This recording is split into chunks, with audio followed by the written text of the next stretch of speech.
వాతావరణం చల్లగా ఉంది కదా! ఈవినింగ్ బజ్జీలకి, ఇంకా చాయ్‌కయ్యి చాలామందొస్తారు కదా! అనేసి పనైతే తొందరగా స్టార్ట్ చేసేసానండి. చాయ్ పెడతారనేసి అన్నీ యేసుకొని స్టవ్ ఆన్ చేసేసరికి గ్యాస్ అయిపోయింది. మళ్ళీ షాప్ ఓపెన్ చేసి గ్యాస్ సిలిండర్ తెచ్చుకొని స్టవ్ అయితే ఆన్ చేసుకున్నానండి. తర్వాత ఒక గ్రైండర్‌లో చట్నీ కూడా వేసేసుకుందారనేసి చట్నీ కూడా వేసేసుకున్నాను. చట్నీ మధ్యలో నలిగే లోపే కరెంట్ పోయిందండి. ఈ లోపే వర్షం స్టార్ట్ అయింది. గాలి అయ్యి వచ్చేసరికి కరెంట్ అయితే తీసేసాడండి. కరెంటొచ్చేలోపు మిగతా పనులన్నీ చేసుకుందారనేసి బొండల పిండి కూడా పెట్టేసుకున్నాను. ఈ లోపల చాయ్ కూడా మరిగిపోయిందండి. చాయ్ అయితే ప్లాస్కోలో వేసేసుకుంటున్నాను. వేసేసుకొని షాప్ అయితే తీసేసానండి.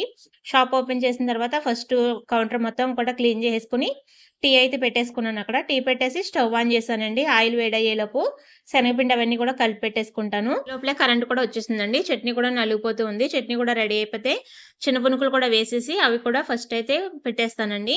నేను షాప్ ఓపెన్ చేయగానే గిరాకయితే వచ్చిందండి. మిర్చి బజ్జీ కావాలని అడిగారు. కానీ నేను అప్పుడే ఓపెన్ చేశాను కదా! పిండిలో అవన్నీ ఏం కలపలేదు. ఒక 10 నిమిషాలు ఆగమని చెప్తే మళ్ళీ వస్తానని అయితే వెళ్ళిపోయారండి. ఒక బాబొచ్చాడండి చిన్న పునుగులు, ఇంకా మిర్చి బజ్జీ కావాలని అడిగితే ఒక 2 నిమిషాలు కూర్చో ఏసిస్తానంటే కూర్చున్నాడండి. ఆయిల్ వేడయిపోయిందనేసి ఫస్ట్ అయితే చిన్న పునుకులైతే వేసేస్తున్నాను. ఈ లోపల మా ఆయనొచ్చారండి చట్నీ తీసేస్తున్నారు. చట్నీ తీసుకొచ్చిన తర్వాత నేను ఇవి వేసేస్తాను కదా! ముందైతే ఫస్ట్ ఆ బాబుకైతే కట్టిచ్చేస్తానండి. చాలా సేపటి నుంచి కూర్చున్నాడు.